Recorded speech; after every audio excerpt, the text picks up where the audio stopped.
It gives me hope. Miriam Green says she realized at a very young age that she wanted to spend her life helping others. Green grew up Jewish in the 1940s. She vividly remembers watching her mother cry uncontrollably after reading a letter from overseas listing off all of the family members that had been murdered in the Holocaust. Growing up with an awareness of how lucky I am, and how if I had been a Jew in a different place at a different time, I would not be alive. It's that awareness, she says, that nurtured her desire to reach out to those in need and fight for the rights of the underdog.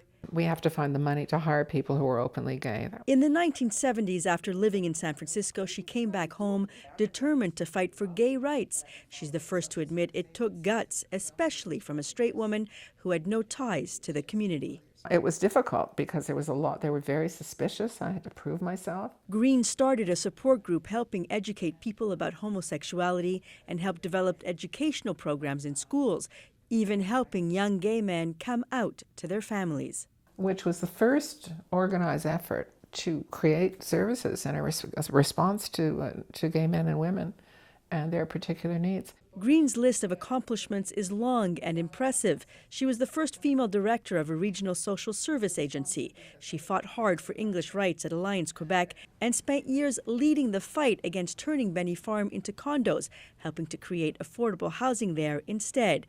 And she played a pivotal role in rebuilding the Queenie Hospital into a health complex that would serve the community. It looked like a war zone inside.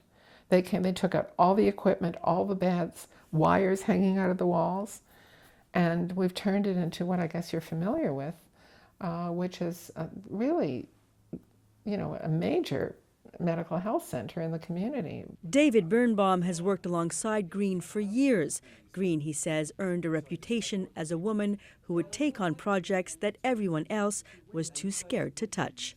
It's Miriam out of the ashes of 7 closed hospitals back some 25 years ago, who built the coalition, who talked to people, who did the work, who put her superb organizational skills to work and built what is now the Queen Elizabeth Health Complex. It's that kind of grit and determination, Birnbaum says, Miriam Green has used in every project she's ever tackled, and she's done it with humility and grace.